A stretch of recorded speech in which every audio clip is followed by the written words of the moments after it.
That's unfortunate. We can't just stand here. Who's got an idea?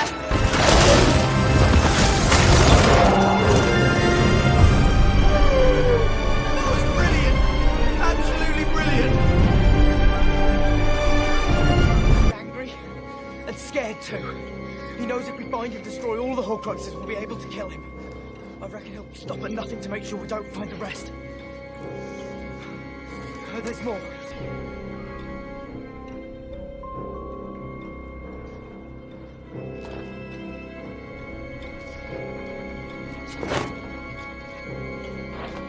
Likely be hacked off if you ever found out I had it. But ask yourself, where would you be if I didn't?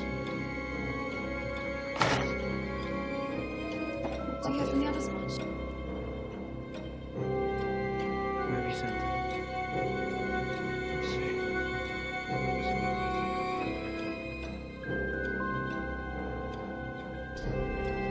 I refused. My boss has changed.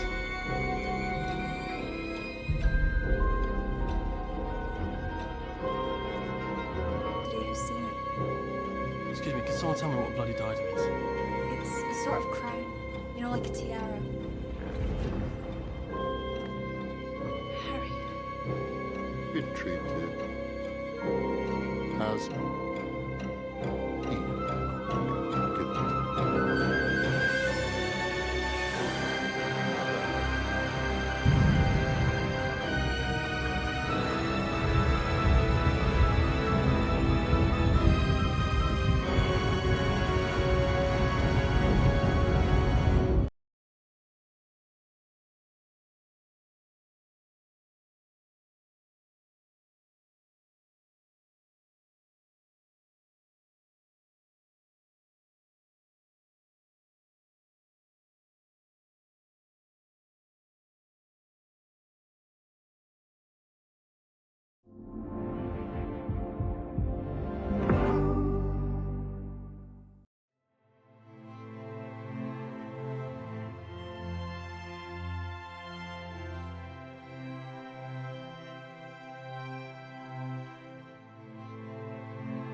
Welcome back to the Cine Flux.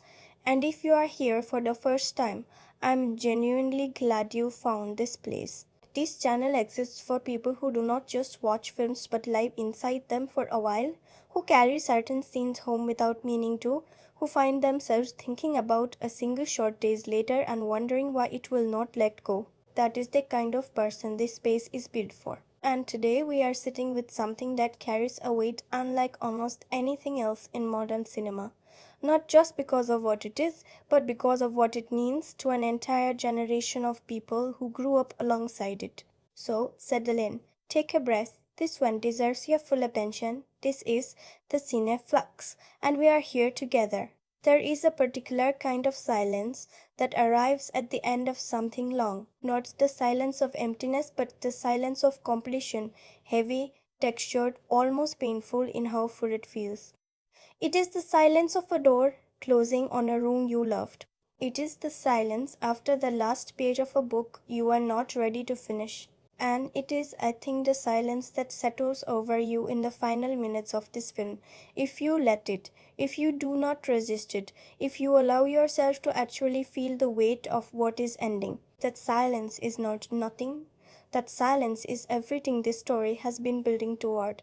And what struck me most, watching this film again years after first experiencing it, is how deliberately that silence was constructed. How every choice, every frame, every note, every held pause was designed to earn it.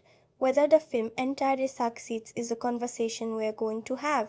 But the ambition is unmistakable. Harry Potter and the Deathly Hallows Part 2 arrived in the summer of 2011. Directed by David Yates, the same filmmaker who had guided the franchise through its final four entries. This was the eighth and concluding chapter of the most successful film series in history at that point, an adaptation of J.K. Rowling's beloved novels that had begun a decade earlier in 2001 and had quite literally grown up in front of the world. The cast: Daniel Radcliffe, Emma Watson, Rupert Grint in the central trio, supported by Ralph Fiennes, Alan Rickman, Helena Bonham Carter, Maggie Smith, Michael Gambon, and a roster of British acting talent so extraordinary it almost defies summary, return to bring the final confrontation between Harry Potter and Lord Voldemort to its conclusion. At its heart, this is a war film disguised as a fantasy. It is a film about sacrifice, about the cost of love, about what we inherit from the people who gave their lives so that we might live ours. That is the story beneath the story, and David Yates, for all the pressures upon him, understood that distinction clearly. Here is the thing about walking into the final chapter of something you have loved for 10 years. You do not arrive as a neutral viewer, you arrive as a participant. You arrive carrying every film that came before it, every scene that shaped you, every character you have watched grow from childhood into something fragile and fierce and recognizably human. When I first sat with this film, I expected an ending. What I did not expect was how much the ending would feel like a beginning of cliff. That particular sensation where the closing of a story feels both satisfying and like a small bereavement. From the very first frame, from the quiet and mournful opening that records the destruction left in the wake of Part 1, this film does not pretend you are entering something light. It refuses easy comfort. It begins in consequence, and that I think was the correct choice, even when some of what follows does not entirely live up to the severity that opening promises. The film picks up exactly where Part 1 concluded, in the aftermath of Dobby's death at the edge of the sea, with Harry burying a friend by hand in the cold earth. No magic, just hands and grief and the sound of waves. And from that moment, the film begins to move with a kind of momentum that does not stop, a gathering velocity that pulls you forward through Gringotts, through the return to Hogwarts, through ruin and loss, through tunnels and fires, and the quiet corridors of a school that has become a prison. What this film understands structurally is that the final act of a decade-long story cannot afford to linger. It must move. It must propel. And so it does, through sequences of genuine spectacle and sequences of quiet devastation. Through battles fought with wands and battles fought with memory, through the kind of moral complexity that fantasy rarely attends and even more rarely earns. The story gathers itself around a simple question: can one person carry the weight of everyone else's survival? And it pursues that question with absolute conviction. It does not look away. And here is where the film shifts completely into territory so quietly devastating that even now, even after multiple viewings, it catches me off guard. Let us begin with the performances, because this is where I want to spend real time. This is where the film earns so much of what it reaches for, and also where it occasionally falls short of what it could have been. And I think the only honest way to talk about the acting in this film is to separate in two distinct conversations, because not every performance operates at the same altitude, and that unevenness matters. Daniel Radcliffe. Here is what I keep returning to with Daniel Radcliffe in this final chapter. For years, and this was a criticism that followed him through the middle entries of the series, there was a sense that Radcliffe was being carried by the material rather than elevating it. That the weight of Harry Potter the character was doing work that Harry Potter the performance was not quite matching, and then this film arrived and something had shifted, not in a showy way, not in a way that announces itself, but in the quietest, most interior sense. Radcliffe had found the still center of this character. He had found the exhaustion, the resignation, the particular sadness of someone who has understood fully and without flinching that their life may be the price of everyone else's survival. Watch him in the forest scene, the scene I will return to in full later, and you will see a performance that works almost entirely in the space between breaths. There is no dramatic speech, there is no cathartic breakdown, there is only a young man walking toward death with a kind of quiet that is more devastating than any cry could be. That restraint was a choice, and it was the right one. Emma Watson's Hermione has always been the emotional and intellectual spine of these films, and in this final chapter, she is called upon not just to be the smartest person in the room, though she remains that, but to carry grief in a way that the script does not always give her the space to fully express. Wasn't there something interesting throughout this film? She layers competence with devastation. She lets you see the cost of being the person who holds everything together when everything is falling apart. There is a moment early in the film, in The Gringotts Fault, where Hermione is performing a disguise under enormous pressure, and Watson plays the scene with a controlled panic that is almost musical in its precision, hitting every beat of fear and determination simultaneously. That duality is her gift. She never simplifies Hermione into one emotion, even when the film itself sometimes simplifies the character into function. Rupert Grint as Ron Weasley has perhaps the least to do narratively in this final chapter. The script gives Ron moments of warmth and courage, but rarely grants him genuine complexity in this particular film. And yet Grint does something quietly remarkable throughout. He makes Ron's love for his friends entirely visible without a single piece of expository dialogue. It lives in his eyes. It lives in the way he positions himself physically next to Harry, slightly behind and to the left, the posture of someone who has decided his purpose is to stand between his best friend and whatever comes. That is not direction, that is an actor who understands his character at a molecular level after a decade of inhabiting him. But the performance that this film will be remembered for, the one that reshapes every scene it inhabits and retroactively recolors everything that came before, it belongs to Alan Rickman. And I need to say something about this before we go any further, because I think it is one of the most quietly extraordinary things this entire franchise produced. Snape's story, as revealed in this film through the sequence known simply as The Memories, is one of the great redemption arcs in modern popular storytelling. And what Rickman does, across 8 films, across a decade of playing this character as cold, as cruel, as withholding, is something almost impossibly difficult. He plays an entire hidden emotional landscape beneath a performance designed to conceal it. Every ounce of coldness you ever felt from Snape, every moment of cruelty, every cut remark, Rickman was playing all of that as armor, as the discipline of a man who had decided that being despised was the only way to protect the people he loved. And the memory sequence in this film does not work at all without that decade of restraint. It is the payoff of 10 years of patience. When we finally see what Snape has been carrying, the love that never left him, the sacrifice he made in absolute silence, the fact that Dumbledore used him as a weapon and he allowed it because he had nothing left to refuse, Rickman delivers it, not with melodrama, but with a broken quietude that is almost unbearable to watch. This single line. You know the one. Always. That word in Rickman's voice in that moment contains more emotional information than most films manage across their entire running time. Cinema rarely does this. Cinema rarely asks an actor to spend a decade building to a single word, and Rickman delivered it with everything he had. Ralph Fiennes as Voldemort is a more complicated conversation. Fiennes is a genuinely great actor. Nobody disputes that, and his physical commitment to this role is total. The way he moves, the way he inhabits space as someone who has made himself less than human in the pursuit of power is genuinely unsettling. But the script in this final film gives Voldemort a problem that even finance cannot entirely solve.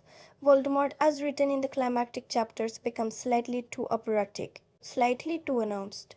The terror of Voldemort in the earlier films and in Rowling's novels lives in his control, in his stillness, in the sense that he does not need to raise his voice because the raising of his voice would be beneath him.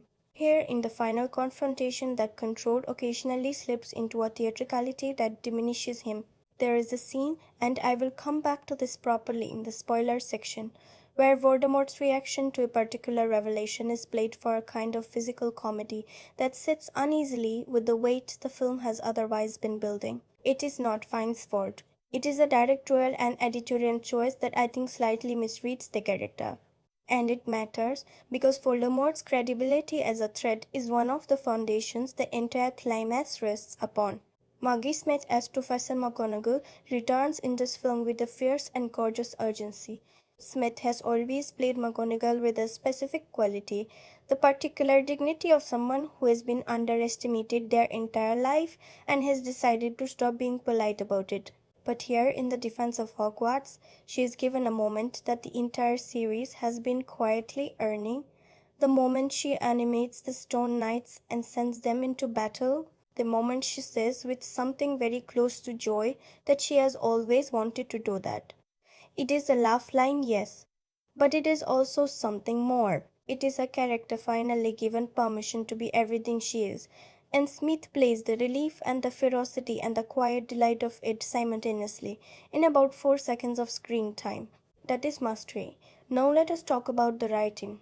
Because the screenplay, adapted by Steve Kloves, who had written every Harry Potter film except Order of the Phoenix, is doing something genuinely difficult here. It is attempting to compress an enormous amount of narrative and emotional material into a film that runs approximately 2 hours and 10 minutes, and for the most part, Kloves succeeds. The structural choices are largely sound. The decision to begin with Dobby's burial to force the film to begin in grief rather than action is a quietly brilliant piece of tonal architecture. It tells you from the first frame that this is not going to be a triumphant march toward victory. It is going to cost something. Everything is going to cost something. What the writing does particularly well is manage exposition in a universe that is drowning in it. By this point in the series, there are decades of mythology, prophecy, and magical logic that need to function as the scaffolding of the plot. Loves finds ways to deliver necessary information through character interaction rather than through explanation, through argument, through discovery, through the quiet revelation of things characters say to each other when they believe they are about to die. That is good dramatic writing.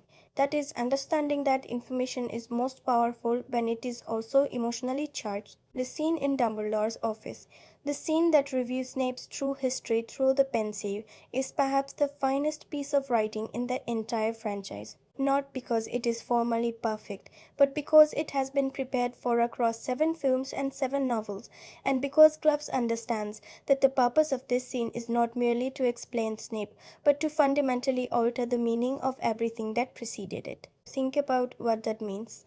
A single scene that retroactively retake of storytelling that is not a narrative trick, that is architecture. It requires a kind of confidence in your audience, a trust that they have been paying attention, that they remember, that they care enough to let the recontextualization land.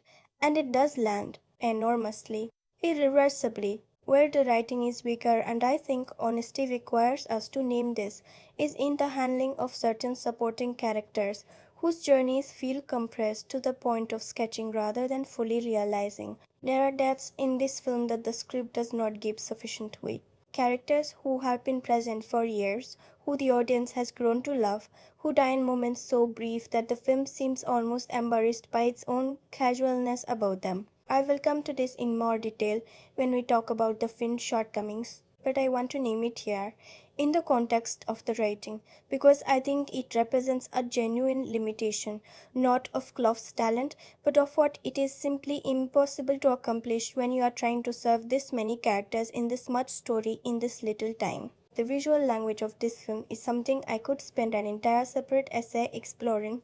David Yates and his cinematographer Eduardo Serra, the brilliant Portuguese-born filmmaker who shot this final chapter, made a series of choices that are, I think, underappreciated in the broader conversation about this franchise's visual identity. The earlier films have more commonly discussed aesthetics. Alfonso Cuarón's Prisoner of Azkaban with its handheld intimacy and muted autumn palette. Mike Newell's Goblet of Fire with its muddy British, almost kitchen sink naturalism. But what Yates and Sarah did with the final entries, and particularly with this one, is create a visual grammar of exhaustion and consequence. The world looks tired. The world looks like a place that has been fighting for a very long time and is beginning to show its wounds. The color palette of Deathly Hallows, part 2 on. It is a film of grays and golds and deep bruised purples, of firelight against stone, of the kind of light that exists at the very end of day when the sun is gone and the sky has not yet decided whether it is evening or night. That light, that in between, neither here nor there quality of illumination, carries the film's emotional tone on a physical level. You feel the uncertainty. You feel the threshold quality of this story's final moments. That is not accidental. That is a cinematographer and a director making deliberate choices about how light itself can carry meaning. There are specific shots in this film that have genuinely stayed with me across multiple viewings. The overhead shot of Hogwarts as the protective enchantments break and the Death Eaters pour through, the visual glamour of siege, of a sanctuary violated, is one of the most effective uses of vertical perspective I have seen in this kind of epic fantasy filmmaking. It communicates in a single image the smallness of the defenders and the enormity of what they face. It does not need dialogue, it does not need music. The composition alone carries all of that information and all of that thread. There is also the image of Harry standing at the edge of the forest in near darkness, about to walk into death with Hogwarts burning behind him. That image contains the entire emotional argument of this story in a single frame. A young man, alone with the world he loves in flames behind him, walking forward anyway, framed in a white short that makes him small against the chaos, refusing to let you miss what it costs. I keep returning to that image. I keep returning to the specific way the fire illuminates the smoke above the school towers, and the way Harry's silhouette is held in perfect stillness against all of that movement. That is visual storytelling of the highest order. The score. Alexandra Desplat composed the music for this final chapter, taking over from Nicholas Hooper, who had handled the previous two entries, and inheriting things first established by John Williams in the original film a decade earlier. And what Desplat does is something deeply respectful and deeply intelligent. He does not override. He does not fill every silence with orchestral commentary. He understands that one of the most powerful things a film score can do is leave space, create silence that the film's images and performances can fill, and trust the audience enough to let them feel rather than being told how to feel. The use of Hedwig's theme, Williams's original and iconic melody, is handled with extraordinary restraint throughout this film. It is not deployed as nostalgia. It is not underlined with strings every time Harry needs to feel heroic. It appears at specific earned moments, and when it appears, it carries the weight of an entire decade. It carries the memory of a small boy on a train to a magical school, seeing wonder for the first time. And in the context of this film, in the context of everything that wonder has cost, its reappearance becomes something genuinely moving. Not because the melody is beautiful, though it is, but because of what it means now compared to what it meant then. That is music functioning as emotional memory. That is a composer understanding that his job is not just to underscore the present moment, but to carry the weight of every moment that preceded it. There are sequences in this film where the silence is used as sound in the most precise sense. The walk through the Hogwarts corridors as the school prepares for battle. The moment in the Great Hall after the first exchange with Voldemort's voice, where hundreds of people stand in complete stillness and there is no music at all, only the distant sound of wind, of a building holding its breath. That silence is a compositional choice. It is Yeats and his sound design team saying, this moment is too large for music. This moment needs to be felt in the body, not guided by the ear. And they are right. The silence is more frightening, more consequential than any orchestral swell could have been. Now I want to talk about craft in its broadest sense, the invisible architecture that holds this film together. The production design overseen by Stuart Craig, who had designed every single film in the franchise across 10 years, reaches a kind of culmination that is worth appreciating for what it is. Hogwarts, as a physical space, has been built and rebuilt and expanded across a decade of filmmaking, and in this final film, its destruction is designed with the same care and detail as its construction. The rubble is specific, the damage is architecture. When a tower falls or a corridor collapses, you understand what was there before it fell because you spent 10 years learning that building. Craig understood that disruption only carries weight if the audience mourns what is being destroyed, and you do mourn it because you know it. You have been living in it for years.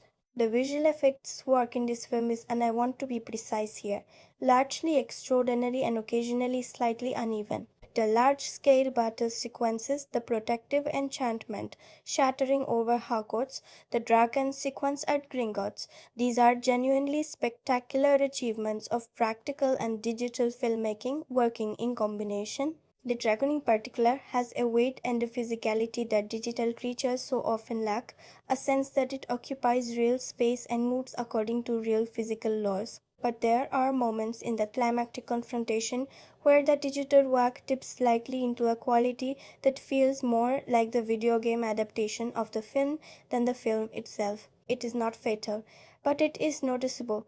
And in a film so invested in emotional grounding, those moments of visual weightlessness carry a cost. The editing, handled by Mark Day, who had edited the previous three entries, faces an almost impossible task. The film is attempting to serve dozens of character threads, multiple simultaneous patterns, a central emotional journey of enormous complexity, and a climax that needs to feel both epic and intimate at the same time. They largely succeeds. The battle sequences are cut with a clarity that is rarer than it should be in this kind of filmmaking. You always know where you are, who is fighting whom, what the spatial relationships are. The intercutting between Harry's interior journey and the exterior chaos of the battle is handled with a rhythmic intelligence that gives the film its due beat. But there are moments where the editing's need for pace overrides the film's need for grief, where characters we have known for years are given exit frames of 2 or 3 seconds before the film moves on, and the insufficient space for mourning is a genuine emotional flaw that no amount of technical precision can entirely paper over. Now, let us talk about where this film falls short, because a truly honest engagement with this film requires us to be as clear about its failures as we are about its achievements, and there are real failures here, not catastrophic ones, not the kind that sink a film, but the kind that prevent a great film from being a perfect one. And since this film was always going to be held to an extraordinarily high standard, both because of the decade of storytelling it was concluding and because of what it meant to the people who had grown up loving it, its shortcomings matter in a way that a lesser film's shortcomings might not. The most significant problem is the handling of the secondary deaths. This film kills multiple beloved characters in the course of its battle sequences, and in almost every case, the deaths are given insufficient space to breathe. Fred Weasley, who has been one of the franchise's most consistently joyful presences across 8 films, dies off screen, and his death is shown in a brief reaction shot, his family gathered around him in the ruins of a corridor before the film moves on. That is all, after a decade, after everything Fred Weasley has meant to the story and to the people watching it. You understand intellectually why this choice was made. The film is in the middle of a battle. There is no narrative pause available. But understanding a choice does not mean accepting its emotional cost. And the emotional cost here is real. The death of Fred Weasley should have been one of the most devastating moments in the franchise. Instead, it is a single held shot before the camera moves on. That is a failure. A minor failure perhaps, in the context of everything the film achieves, but a failure nonetheless. Similarly, Remus Lupin and Nymphadora Tonks, two characters with long histories in this story, and in the case of Tonks a parent who has just given birth, are shown dead on the floor of the Great Hall with no scene that directly accompanies their deaths. You see them lying there and you understand what has happened, and the film trusts that understanding to do the emotional work that it has not given itself time to create. For audiences who love these characters deeply, that absence is a wound. It says, implicitly, that the film considers their deaths acceptable casualties in the service of peace. And while I understand that a film cannot stop to mourn everyone in the middle of a war narrative, there is a way to do this better. A single shot, a held moment, something that acknowledges the specific weight of each loss rather than bundling them into a general atmosphere of tragedy. The pacing of the film's final act, specifically the sequence following the forest scene as the battle concludes and the confrontation between Harry and Voldemort reaches its resolution, is another area where I think the film makes choices that slightly undermine what it has built. The final duel is, and I will speak about this in more detail in the spoiler section, handled in a way that sacrifices the intimacy of the book's equivalent scene for spectacle and then spectacle again for a kind of visual dissolution that feels simultaneously too quick and slightly anticlimactic. The ending of Voldemort should feel monumental. It should feel like the end of something that has cost an enormous amount. Instead, it feels, and I am choosing this word carefully, neat, efficiently resolved, and efficiency is not what this moment required. There is also a tonal inconsistency in the film's treatment of Voldemort in his final sequences that I mentioned earlier when discussing Quine's performance. The decision to play certain moments of Voldemort's reaction to the destruction of his Horcruxes with a kind of physical comedy, the sudden jolts, the almost slapstick quality of his responses to each new loss, sits very uneasily with the severity of everything the film has otherwise established. I understand the instinct. As the Horcruxes are destroyed, Voldemort is becoming less than himself, coming undone, and there is a visual language for that diminishment that makes logical sense. But the specific execution of that language tips, I think, into unintentional comedy at a moment that requires absolute dramatic gravity. It is a directorial misstep, and it is one of the things that prevents the film's climax from landing with the full force it deserves. The epilogue is a conversation we need to have, and I will have it properly in the spoiler section. But I will say here, in the context of what the film falls short of, that the 19 years later sequence is the most visibly compromised passage in the film, not because the intention is wrong, but because the intention is wrong, but because the execution is unable to fully deliver on the intention. The aging makeup is noticeable in a way that pulls you out of the moment at the precise moment the film is asking you to fully surrender to it, and that is a technical problem that creates an emotional one. In a film that has otherwise been so disciplined about how it creates and sustains feeling, the epilogue's slight artificiality is a mismatch of craft and ambition that the film does not entirely recover from.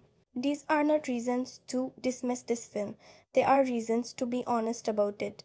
And honesty, I think, is the only mode of engagement worthy of something this significant. Now, let us talk about how this film came to be, because the production history of Harry Potter and the Deathly Hallows, both parts, is one of the most extraordinary stories in recent Hollywood filmmaking, and understanding it reshapes how you see the film itself. The decision to split the final novel into two films was announced in 2007, and it was, despite the cynicism that the announcement immediately attracted, an artistically defensible choice as much as a commercially motivated one. The seventh novel is enormous in scope, dense in mythology, and structured in a way that resists easy compression.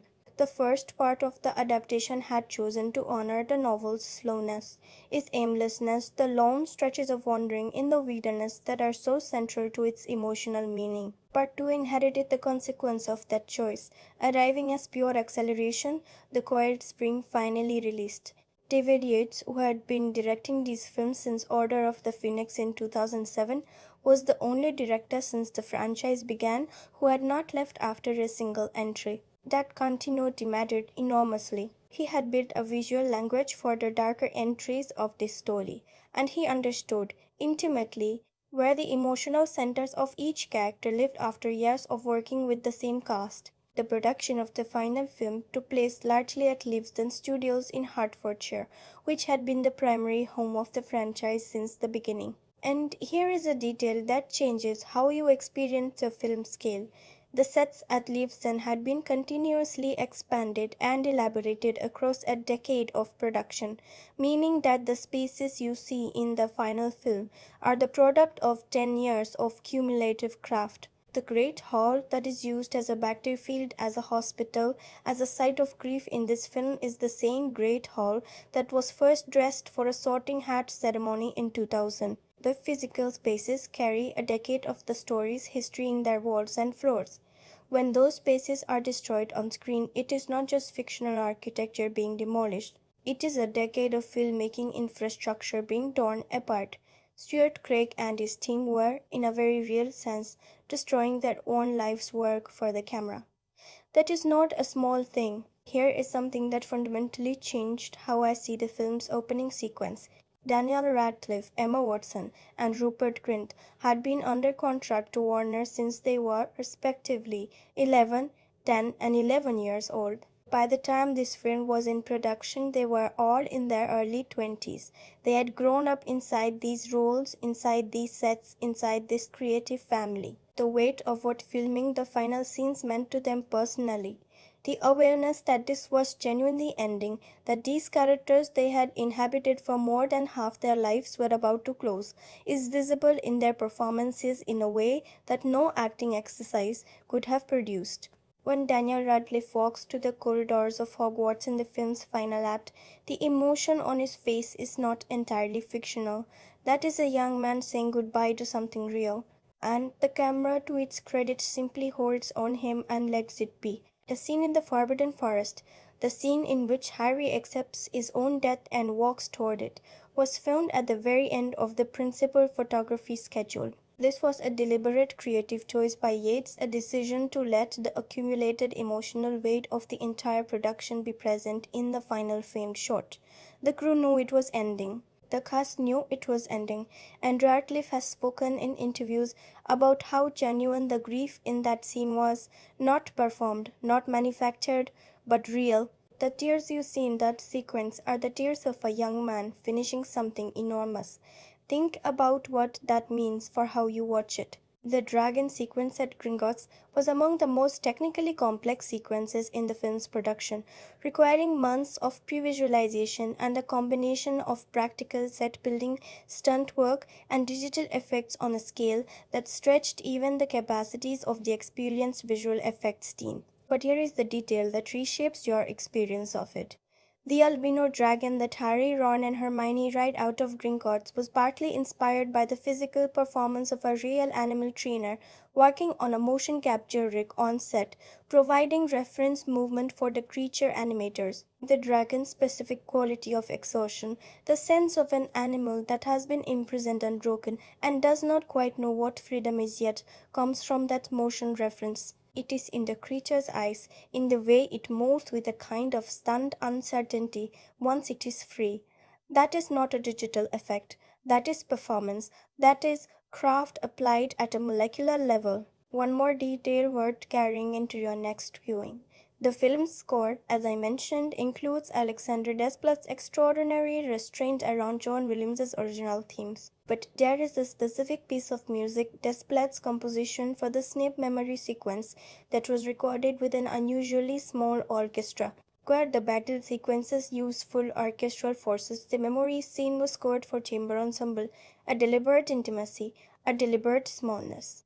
Because Desplat understood that the emotional scale of that scene was not epic in the conventional sense. It was personal, devastatingly irreversibly personal, and the music needed to match that.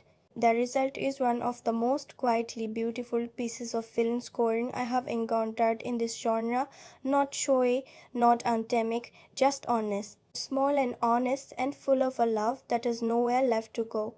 Now let us turn to how the world received this film. Because the story of a film's reception is never just a story about numbers and reviews. It is a story about a cultural moment, about what a particular piece of art meant to a particular group of people at a particular point in time, and what that meaning tells us about both the film and the world that embraced it. And in the case of Harry Potter and the Deathly Hallows Part 2, the story of its reception is unlike almost anything else in modern cinema history for reasons that go far beyond box office mathematics. The film opened in July of 2011, and the numbers that came back from that opening weekend were, by any measure, staggering. The film earned approximately $91 million on its first day in the United States alone, a single-day record at the time. The global opening weekend totaled approximately $480 million.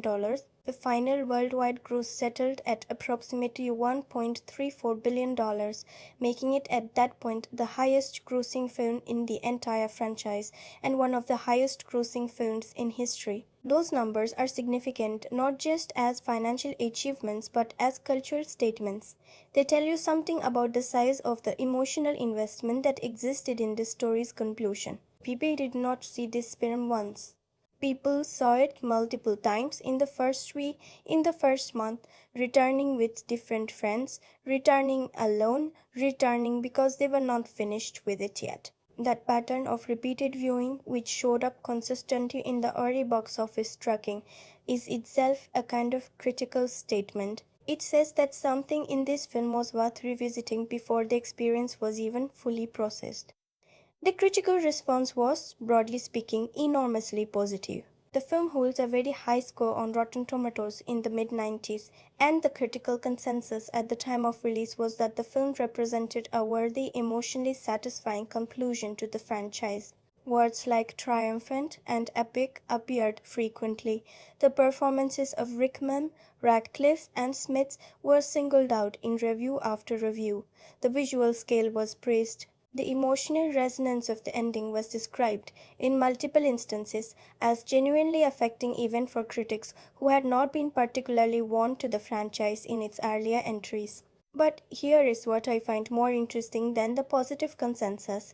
Here is what I find worth pausing on. Even within the broadly positive critical reception, there were consistent threads of reservation that I think deserve more attention than they received at the time. Several critics noted that the film was more satisfying as a conclusion than it was as a standalone work, that its power was almost entirely dependent on the accumulated weight of what preceded it, and that stripped of that context, the film itself was less remarkable. That is a fair observation, and it is one I partially agree with. The film's greatest emotional moments, Snape's memories, the forest walk, the final confrontation, derive a significant portion of their power from 10 years of preparation. Remove that preparation and you have sequences that are still well made but considerably less overwhelming.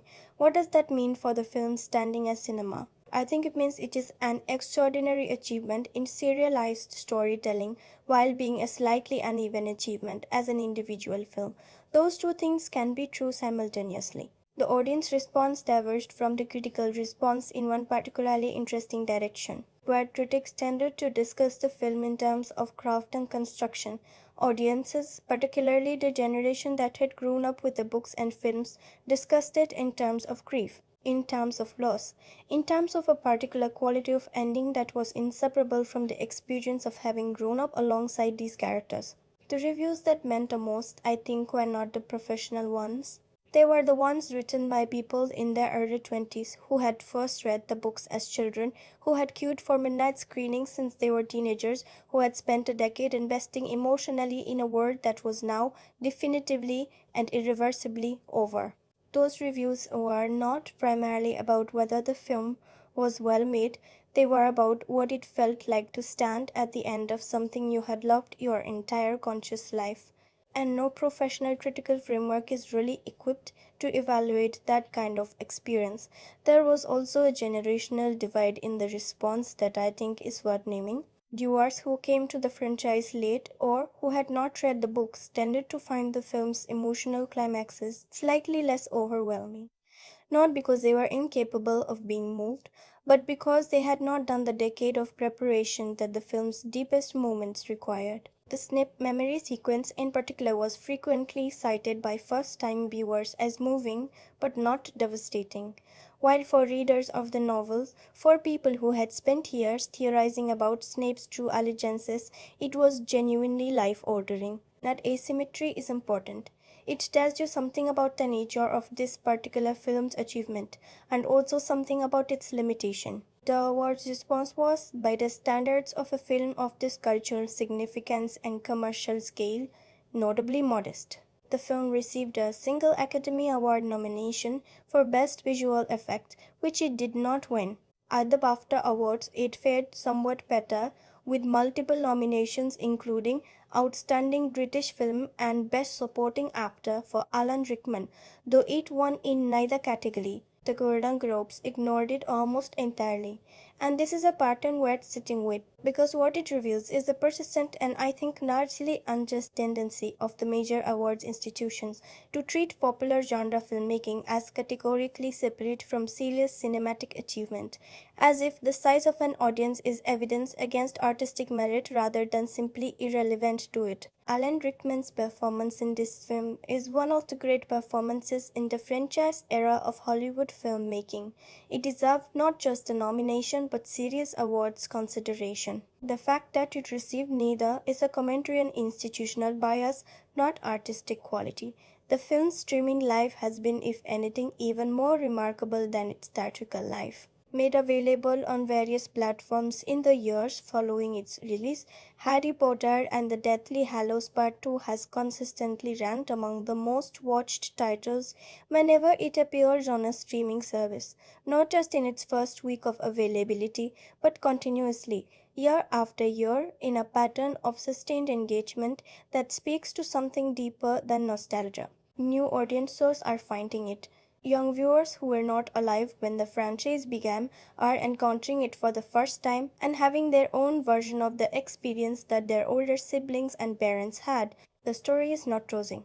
It is perpetually opening for someone new, and that I think is one of the truest measures of a film's lasting significance. There is a specific phenomenon that has emerged around this film and around the franchise as a whole in the streaming era that I find genuinely fascinating. The practice of marathon viewing, of watching all 8 films consecutively over a weekend, or over a holiday, or during a period of illness or heartbreak, or simply as a form of sanctuary. The Harry Potter films have become, for many people, what certain novel series become for certain readers, a place to go back to, a world to re enter, a narrative space that offers something that the outside world does not. And part 2 is always the emotional destination of that marathon. It is the place the entire journey has been pointing toward. And watched in that context, at the end of 20 or so hours of accumulated story and character and world, its power is genuinely overwhelming in a way that no single film viewing can entirely replicate. What the film deserved and did not receive in adequate measure from the awards establishment was recognition for the extraordinary sustained achievement it represented. Not just the film itself, but the franchise as a whole, the decade of consistent world building, the maintenance of artistic vision across multiple directors and hundreds of crew members, the feat of watching 3 young actors grow from children to genuinely capable performers across 10 years of filming. That is not a small thing. That is not a thing that happens routinely in Hollywood. The absence of meaningful awards recognition for that achievement says something less about the films than about the limitations of the institutions that were supposed to be measuring them. Now let us move into what I think of as the heart of this conversation, the part that matters most, the part that this kind of essay exists to explore. We have talked about what the film does. We have talked about how it was made and how it was received. Now let us talk about what it is actually saying. Because here is the thing about this film. Here is the thing I keep returning to. Every time I sit with it, every time I let myself actually follow the thread of what it is reaching toward. Beneath the wands and the battles and the magical architecture, beneath the spectacle and the franchise machinery and the commercial imperatives, there is a film that is genuinely and seriously trying to say something true about human experience. And that truth deserves to be spoken plainly, without the protective shell of genre language. This film is fundamentally about the relationship between love and sacrifice, not love as a feeling, not love as a warmth or a comfort or a private pleasure, love as a force, love as a weight bearing structure, love as the thing that makes a person capable of choosing death over survival when the survival of the people they love requires it. That is the emotional and philosophical core of this story. And the film makes that argument not through dialogue, not through speeches or declarations, but through action, through the choices its characters make when those choices cannot be revised or taken back. Think about the central arc of Harry's story in this final chapter. He spends the film moving toward a moment of total surrender. Not surrender to Voldemort, not surrender as defeat, but surrender as an act of profound and deliberate love. The revelation that Harry himself is a Horcrux, that Voldemort cannot be destroyed while Harry lives, transforms the story's central question from a comeback narrative into a sacrifice narrative. And what is remarkable about how the film handles this is the refusal of heroic inflation. Harry does not make a speech. He does not gather his friends and explain what he has understood. He goes alone, quietly, in the dark, carrying the knowledge of what must happen inside him like a stone. The heroism of this film is the heroism of privacy, of doing what must be done without an audience, of choosing the hardest thing not because anyone is watching, but because the people you love cannot afford for you to choose anything else. And here is what this film understands that fantasy as a genre so rarely manages to grasp. The cost of heroism is not just physical. It is not just the risk of death or the pain of battle. The deepest cost of heroism is loneliness. It's the specific loneliness of knowing something that you cannot share, carrying something that no one else can carry for you, walking a road that is yours alone and cannot be walked by committee. Harry Potter has been alone in this particular way since he first understood the prophecy, and the film's final act honors that loneliness without romanticizing it. It shows you what it actually looks like to walk toward death while your friends are fighting for your survival elsewhere. It shows you the specific quality of that solitude, and it asks you to hold it without looking away. The theme of inherited sacrifice runs through this film like a river through bedrock. Harry is the inheritor of his mother's sacrifice. Lily Potter's death created the magical protection that makes Harry's survival possible, and by extension made this entire story possible. Snape is the custodian of that sacrifice, the keeper of the love that Lily represented, carrying it across decades of cruelty and misunderstanding and deliberate misrepresentation of his own character in order to protect her son. And Harry in the forest becomes the inheritor of both of those sacrificial legacies, repeating them, transforming them, completing a cycle of love expressed through death that began before he was even fully conscious of what he was inheriting. Think about what that means in terms of how we understand heroism in this story. The heroism here is not exceptional, it is inherited. It is the heroism of someone who learned from the people who came before them, who understood through the accumulated example of sacrificial love that this is what love does when it is real. This is what love does when it has to. It gives everything. It does not negotiate. And that is an argument about human nature that goes considerably deeper than genre convention. That is a claim about the nature of love as a moral force in human life. And a film makes that claim not through philosophy, but through feeling, through the specific embodied, physically present feeling of watching someone walk into darkness because they have to and because they love the people they are leaving behind enough to do it anyway. The symbol of the wand runs through this film as one of its most loaded and carefully handled motifs. The wand in the Harry Potter universe is an extension of the self. It chooses its wizard, it holds memory, it carries magical allegiance, and the entire plot of the final chapters of both the novel and this film turns on questions of wand ownership and wand loyalty. The Elder Wand, the most powerful wand ever created, and the question of who truly possesses it and what that possession means. But I want to suggest that the wand in this film is also functioning as a symbol for something else, for will, for the power of intentionality, for the idea that the things we inherit, whether literally or metaphorically, carry the will of those who held them before us, and that we are in some profound sense always in conversation with that inherited will when we act. Harry defeats Voldemort not through superior power but through superior understanding of how the wand's loyalty works, through intelligence and knowledge rather than force. And that is a specific moral statement. It says that understanding love, truly understanding it, tracing its history, honoring its logic, is more powerful than any brute force the world can bring against it. There is also the motif of the mirror, which appears in various forms throughout the franchise and carries particular weight in this final chapter. The idea that we see ourselves in others, that the people who shape us are reflections of what we are becoming, runs through the film's handling of the Harry Voldemort parallel. They are famously two sides of the same originating circumstance, both orphans, both marked by the same night's violence, both navigating a world that did not prepare them for what they turned out to be. The difference between them is not power, it is love. Voldemort made himself incapable of it. Harry was formed by it, protected by it, and ultimately acts entirely through it. And the film asks you to understand that this is not a morality tale, this is a psychological truth.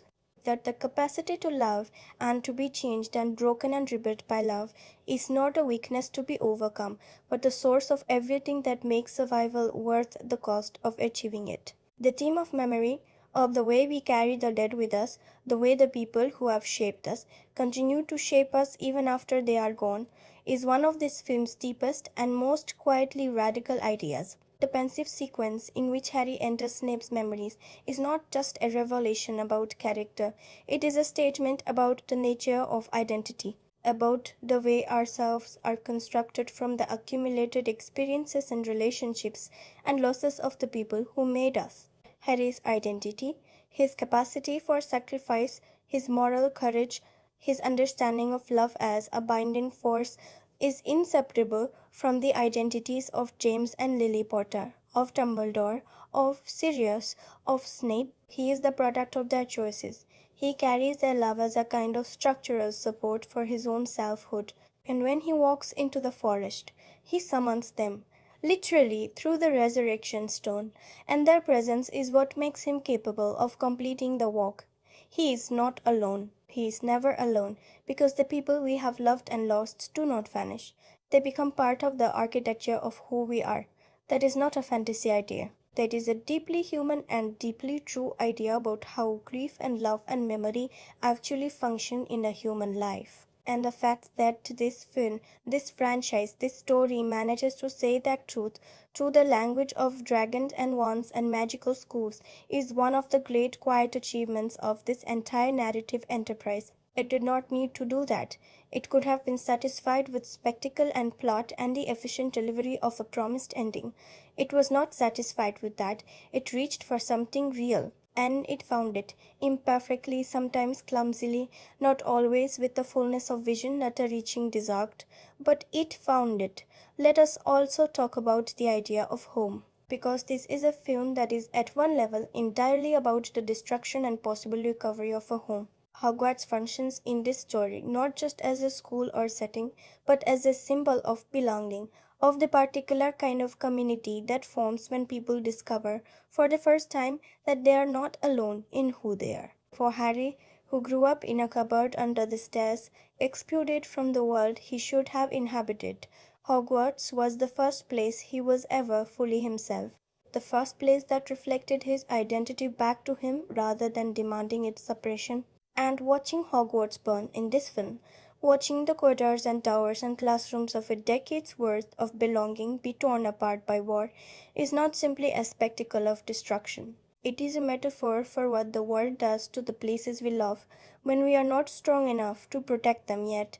It is the fear that belonging is fragile, that the spaces where we become ourselves can be taken from us. And it is the argument made in the film's final act, in the survival of Hogwarts, in the promise of its rebuilding, that belonging can be recovered, that what has been broken can be repaired, that home is not a place that can be permanently destroyed as long as the people who loved it are willing to keep loving it in the rubble. And this brings me to perhaps the most important thematic conversation this film is having, the conversation about what we owe to each other.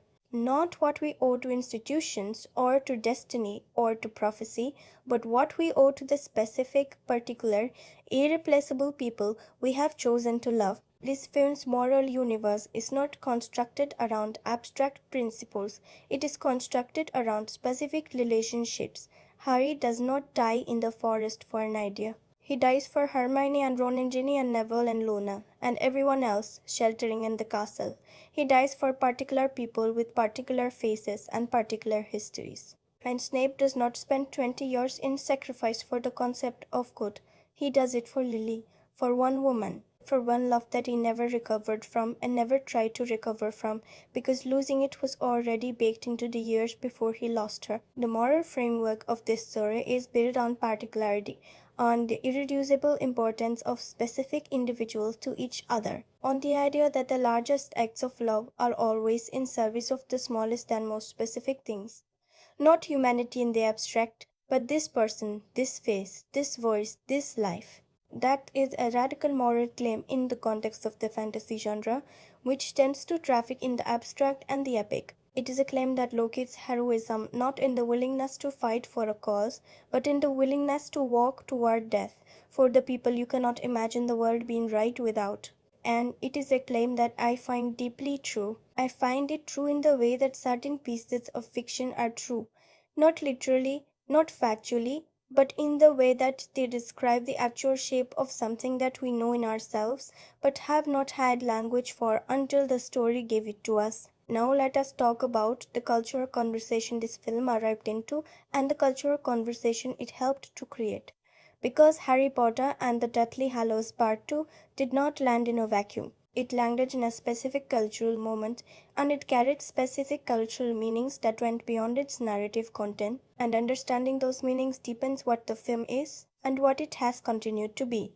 The summer of 2011 was a particular kind of cultural moment. The world was in the early stages of processing the aftermath of the 2008 financial crisis, a period of austerity, uncertainty, and a widespread questioning of institutions and authority that had been building for several years. The generation that had grown up with Harry Potter, young people in their late teens and early 20s by 2011, was navigating a world that felt considerably less stable and less promising than the one they had been told to expect. Graduate unemployment was high, social mobility was decreasing, the political consensus that had shaped their childhood was visibly fracturing. And into that context arrived a film about a generation of young people who had been failed and endangered by the institutions that were supposed to protect them, who had to find their own courage and their own community, who had to fight for a world that the adults around them had allowed to fall into darkness. That resonance was not accidental, it was not planned, but it was real and it was felt. The Harry Potter generation, and this phrase was used with increasing frequency around the time of this film's release, had been shaped by these stories in ways that were beginning to become articulable. Studies on reading habits and empathy published in the years surrounding the final film's release suggested measurable correlations between deep engagement with the Harry Potter series and increased empathy, increased tolerance, increased opposition to authoritarianism. These were not casual correlations. They pointed towards something genuinely significant about the moral education that this story had provided to the people who grew up inside it. And the final film, arriving as the capstone of that decade-long education, was received by its most committed audience not just as entertainment but as the closing chapter of a moral formation, as the final lesson of a story that had been teaching them, since childhood, what it means to choose love over fear. The film also arrived at a moment when the relationship between literature and cinema was being renegotiated in real time. The success of the Harry Potter franchise, along with the Lord of the Rings trilogy that had preceded it, had established definitively that literary fiction of genuine complexity and depth could be translated into successful mainstream cinema without being fatally simplified. That was not self-evident before these franchises existed. The conventional wisdom in Hollywood had long held that serious literary adaptation was the province of prestige cinema, of small films for limited audiences, and that popular genre fiction could only survive translation to screen through radical simplification of its ideas and emotional complexity. Harry Potter proved that wrong, and Part 2 proved it most emphatically of all, because a film that climaxes with a teenage boy voluntarily walking into death as an act of love, guided by the memories of a man whose sacrifice nobody in the story understood until after his death, and carrying the philosophical weight of a decade of moral education in its final 20 minutes, that is not a simple film. That is a film that trusts its audience with genuine complexity, and the audience responded to that trust with extraordinary loyalty. The film's influence on subsequent franchise filmmaking is both enormous and somewhat melancholy to trace. In the decade following its release, the franchise model, the multi-film adaptation of large-scale literary or comic book universes, became the dominant mode of major studio filmmaking, and much of what followed failed in various ways to honor what the Harry Potter films had done at their best. The specific quality that the best entries in the franchise possessed, the ability to operate simultaneously as spectacle and as genuine emotional and moral inquiry, proved extremely difficult to replicate. Many of the franchises that followed understood the spectacle and missed the inquiry. They understood the world building and missed the character depth. They understood the mythology and missed the love. And what Harry Potter and the Deathly Hallows Part 2 demonstrates in its best moments is that the thing that makes a franchise conclusion emotionally devastating is not the size of the battles or the quality of the effects. It is the decade of accumulated caring. It is the long patient investment in specific people and specific relationships that makes their jeopardy genuinely unbearable. You cannot manufacture that in a single film. You cannot shortcut it. You can only earn it slowly across years of honest storytelling. And this film, for all its imperfections, had earned it. There is also something worth saying about the film's relationship to British culture and what it represents as a piece of national cinema. The Harry Potter franchise is one of the defining achievements of British film production in the modern era, not just financially but culturally and artistically. The decision to cast the films almost exclusively with British actors, to film them primarily in Britain, to use British cultural institutions and landscapes and architectural traditions as the visual grammar of the world. These were not just logistical choices. They were identity choices. They said something about who the story belonged to and what kind of world it was drawn from. And in the final film, there is a particular quality of Britishness, a specific emotional restraint, a particular way of facing catastrophe without melodrama, a deep attachment to institutions and the communities they house that runs through the texture of the film and gives it a cultural specificity that distinguishing it from making it superficially resemble. The film also intersected in complex ways with conversations about representation and inclusion that were beginning to gather significant cultural momentum by 2011 and have only grown more urgent since. The Harry Potter series, as written, is a story about the dangers of purity mythology, about what happens when a society organizes itself around ideas of blood superiority, of inborn difference as a basis for hierarchy and exclusion. That allegory was present in the novels from the beginning, and it is stated most plainly in the final film, where the rhetoric of Voldemort's movement, the language of mudblood and pureblood, of magical heritage as a basis for political power, is placed in explicit parallel with the historical rhetoric of fascism and racial supremacy. The film does not make this parallel with subtlety or indirection. It makes it clearly through the visual language of occupation and propaganda, and the systematic persecution of those deemed impure. And in 2011, that argument was blending into a cultural movement that was itself experiencing the early stirrings of the debates around identity, belonging, and the politics of purity that would become the defining political arguments of the decade that followed. Does the film do full justice to that argument? Not entirely. The allegory, as rich as it is ultimately contained within a narrative that resolves through individual heroism rather than collective transformation, a resolution that is emotionally satisfying but ideologically somewhat conservative in its implications. The world is saved by Harry Potter, not by a movement, not by a structural transformation of the society that produced Voldemort and made his rise possible, by one boy and his friends. And while that is emotionally right, while it honors the story's commitment to particular people and particular love, it does represent a limitation on what the political allegory ultimately dares to say. It is brave enough to name the problem. It is less brave about the nature of the solution. And I think a fully honest engagement with what this film is saying requires acknowledging that complexity rather than simply celebrating the allegory's presence and ignoring its limit. The conversation this film started, or rather continued and intensified, about grief, about endings, about the experience of a generation saying goodbye to a formative story, is one that has not concluded. It continues in the essays and the social media posts and the viewing parties and the rereads and the rewatches that happen continuously years and years after the credits rolled for the first time. That conversation is evidence of something that goes beyond film criticism or cultural analysis. It is evidence that this story, in its full form, books and films together, across a decade and a half of cultural presence, became, for an entire generation, part of the texture of their own inner life, part of the vocabulary with which they understood their own experience of growing up, of facing difficulty, of learning what they valued and what they were willing to sacrifice for it. A story that becomes part of the inner life of a generation is not simply a successful franchise, it is something closer to mythology. And this film, at its best, in Snape's memories, in the forest, in the quiet devastation of its hardest hours, touches the edges of that mythological register. It touches something genuinely large, and even where it falls short of the fullness of that reach, the reaching itself matters. The ambition itself deserves recognition. Cinema rarely tries what this film attempts, and when it tries and partially succeeds and leaves you sitting in the dark with tears on your face and a decade of accumulated feeling pressing against the inside of your chest, well, that is not nothing. That is, in fact, very close to everything.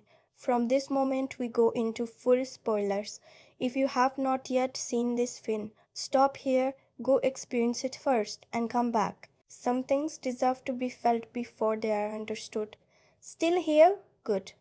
Then let us go all the way in. Let us go into the places this film reaches that no amount of careful, spoiler-free, critical language can adequately address. Because the truth is that so much of what this film actually achieves, the full weight of its emotional argument, the complete architecture of its meaning, lives in its revelations, its turning points, its moments of irreversible consequence.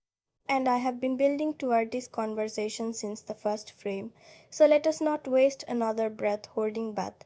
The film begins, as I mentioned earlier, with Dobby's grave, and I want to return to that beginning now with the full knowledge of where the film is going, because the opening image gains an entirely different quality when you understand what the film is structurally constructing. The grave is Harduk, no magic. Harry on his knees in the cold earth, burying the creature who died saving his life, using only his hands, because the act of using only his hands is a statement about what kind of grief this is. It is not the grief you process from a distance, it is the grief you press your palms into, the grief that leaves soil under your fingernails. And the film opens here, in this specific texture of physical mourning, because it is telling you, from its very first image, what currency the story trades in. Not spectacle, not triumph, not the clean satisfactions of genre. Loss, physical, irreversible, body level loss. That is what this film is made of, from its first frame to its last. And everything that follows, every battle, every revelation, every sacrifice, is constructed in the shadow of that opening image. In the shadow of a small grave by the sea, dug by hand, in the early morning dark. The Gringotts sequence comes early in the film and functions as the first major set piece. The dragon escape, the Lestrange vault, the trio disguised and increasingly desperate in the bowels of a bank that is trying to kill them. And watching it now, knowing what comes after, I am struck by something I missed on first viewing. The vault is designed to multiply everything you touch, to make every object you reach for replicate itself endlessly, surrounding you in the accumulation of your own grasping. And that is a precise metaphor for what Voldemort's ideology does. It multiplies itself. It fills every available space with the reproduction of itself until you cannot move, cannot breathe, cannot find your way back to the door you entered through. The trio's escape from the vault, breaking through the ceiling, releasing the dragon, riding it out into daylight, is not just an action sequence.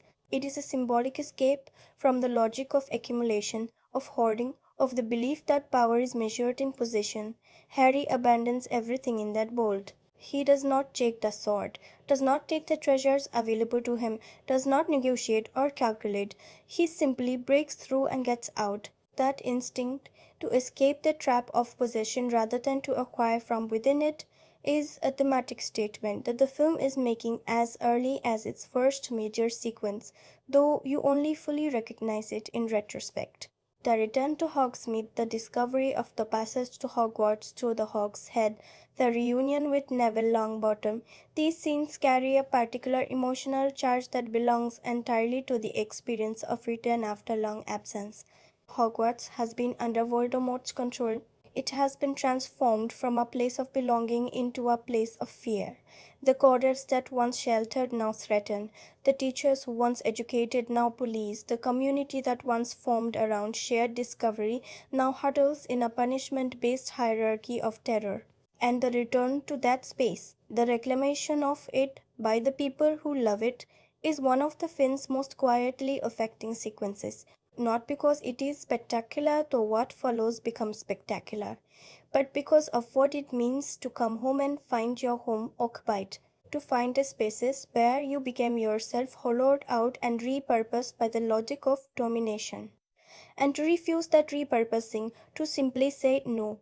This is ours, and we are taking it back. The moment Harry reveals himself in the Great Hall, stepping out of the crowd, challenging the Carus, confronting a Snape who must choose in that instant how to play the remainder of the game he has been playing for 20 years, is one of the film's most electrically charged sequences and also one of its most narratively complex. Because what is happening in this scene is not simply a confrontation between Harry and Snape.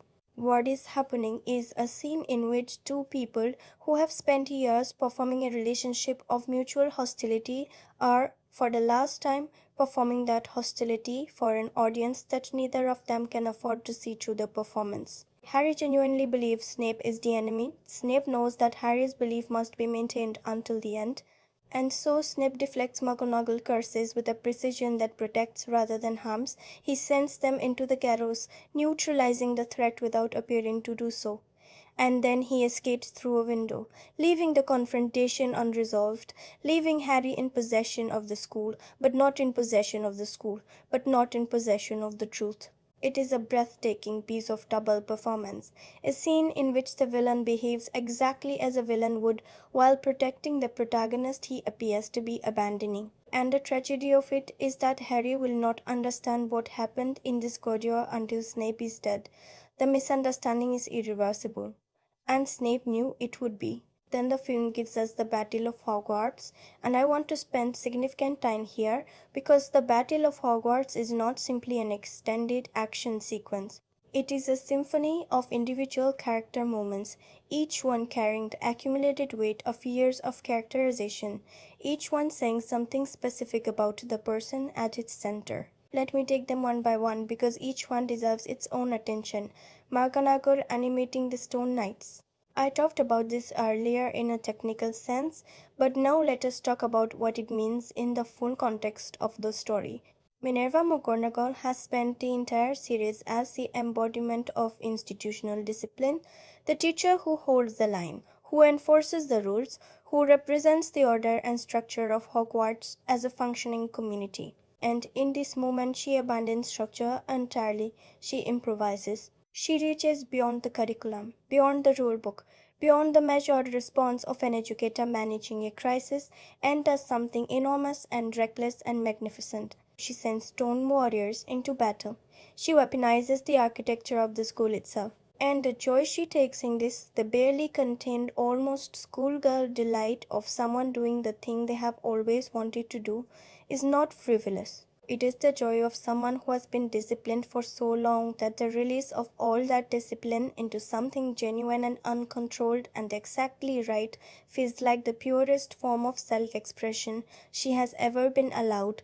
That laugh, that I always wanted to use that spell, that is not comic relief, that is a character discovering, in the most extreme possible circumstances, who she actually is beneath the professor. Neville Longbottom, Let us talk about Neville, because his arc across this film is one of the most complete and emotionally satisfying character journeys in the entire franchise, and it is accomplished almost entirely through action rather than dialogue. Neville has been, since the beginning, the character who most visibly represents the idea of ordinary courage, not the chosen, not the naturally talented, not the magically gifted, but the person who is frightened and limited and keeps showing up anyway. His parents were tortured into madness by Bellatrix Lestrange. He has grown up with the shadow of that loss and the specific cruelty of a loss where the people are still physically present but mentally absent, still alive but irretrievably gone,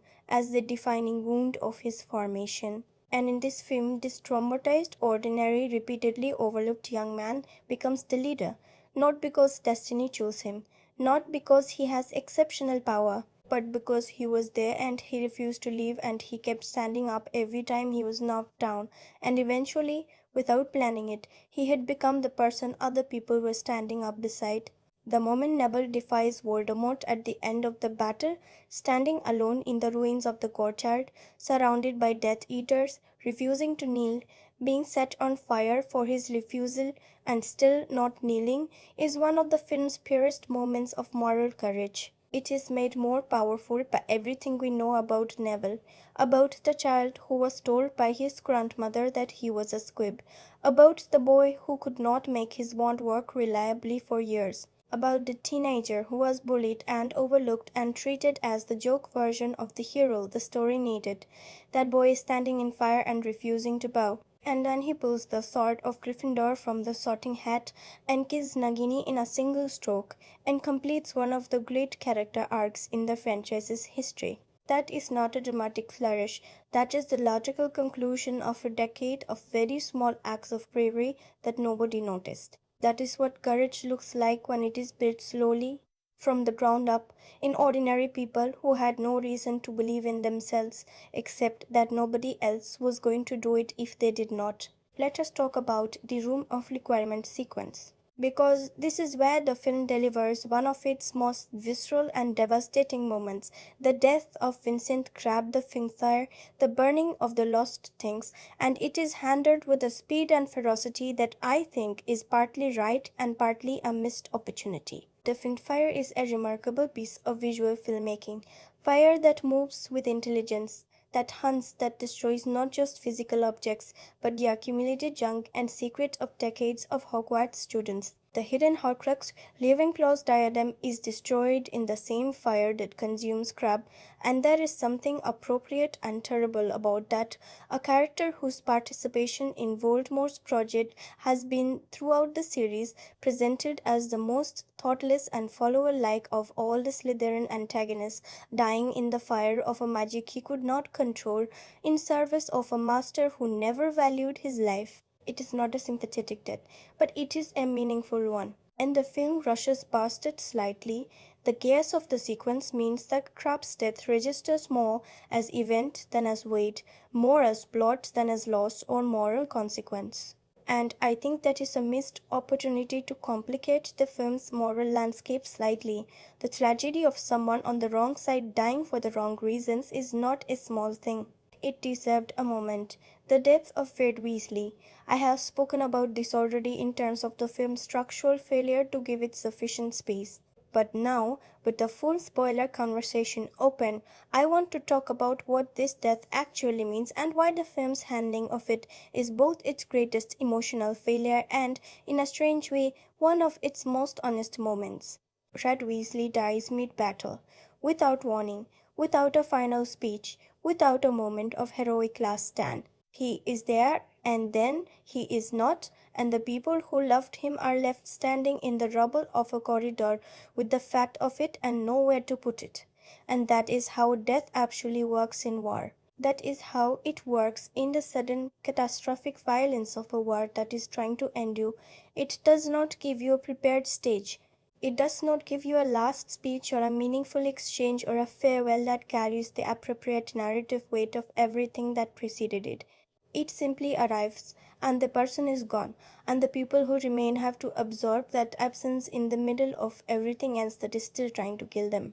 So while I maintain my earlier criticism that the film gives Fred's death insufficient space for the audience's grief, I also want to acknowledge that there is something truthful in that insufficiency. Something that honors the actual cruelty of loss rather than the aestheticized version of loss that cinema typically prefers. The death of Remus Lupin and Infidore Tonks is, as I mentioned, shown rather than dramatized. Their body is discovered in the great hall, lying close together in the particular stillness of the irretrievably gone. And here I want to dwell on what this image is actually saying, because I think it is saying something more than the film's critics have typically given it credit for.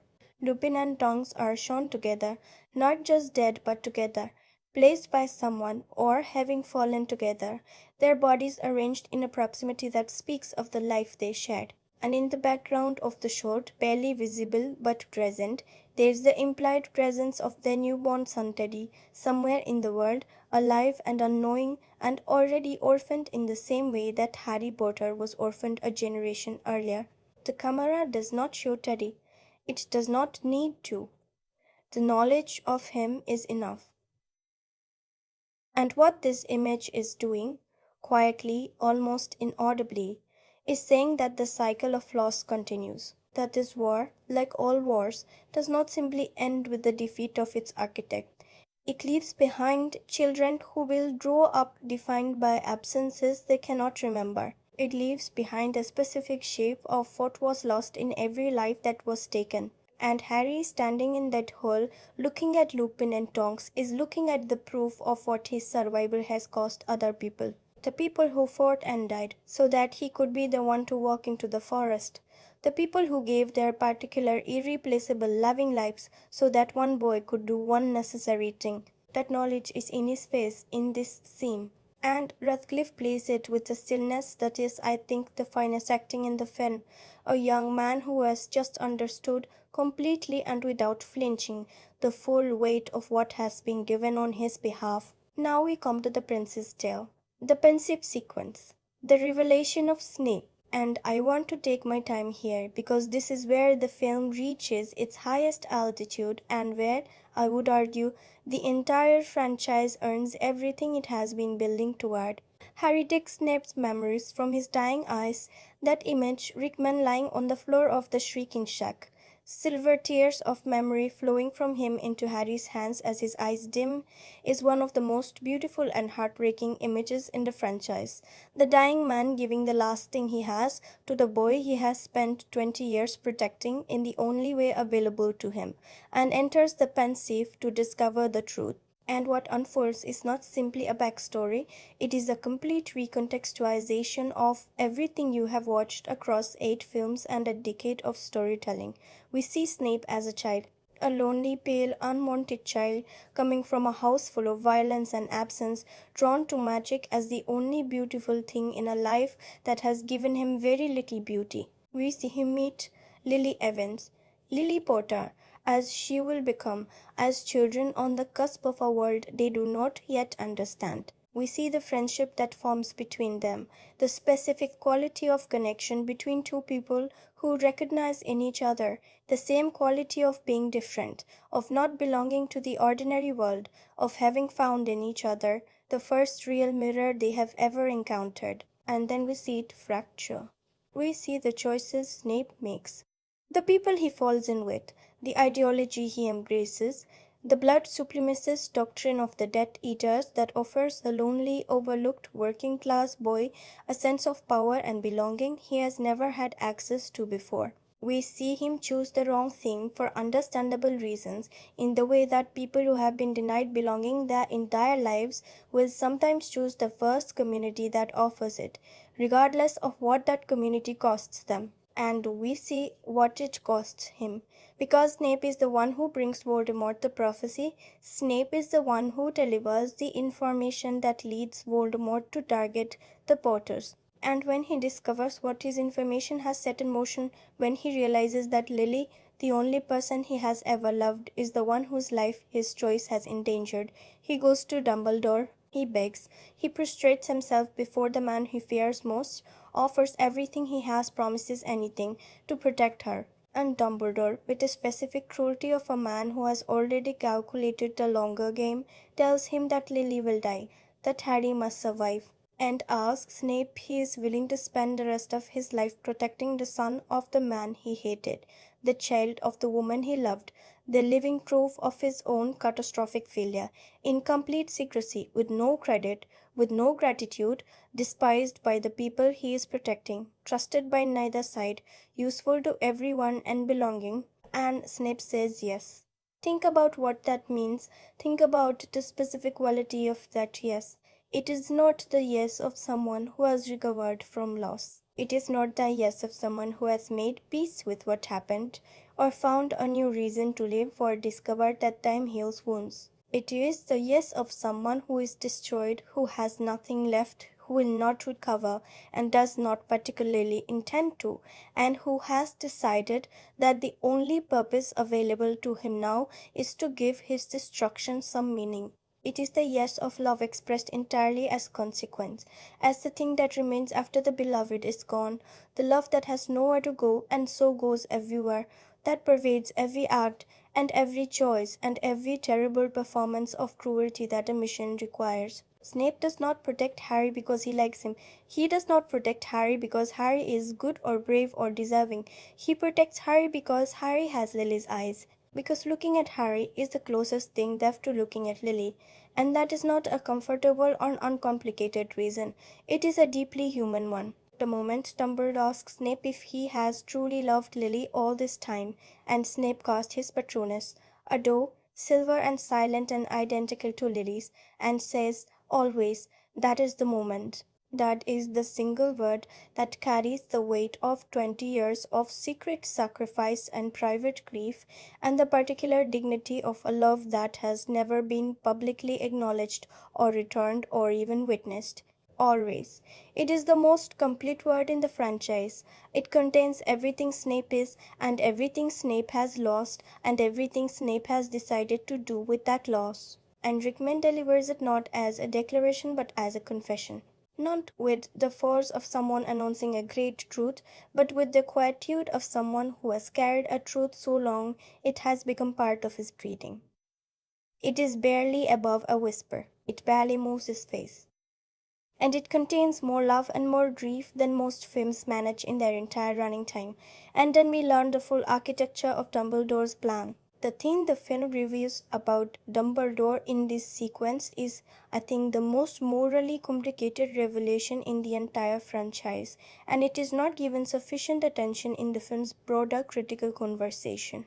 Dumbledore, we discover, has known since the night of Voldemort's first defeat that Harry is a Horcrux, that the killing curse that struck Harry as an infant accidentally embedded a fragment of Voldemort's soul in the boy who survived it, and Dumbledore has spent 6 years, the entire span of Harry's Hogwarts education that Dumbledore was present for, preparing Harry not for survival, but for specific, necessary death. He has nurtured Harry's courage, his loyalty, his willingness to sacrifice himself, with the full knowledge that at the end of everything he would need Harry to walk into Voldemort's killing curse and allow himself to be murdered in order to destroy the Horcrux within him. He has been raising Harry in Snape's unforgettable and devastating formulation like a pig for slaughter.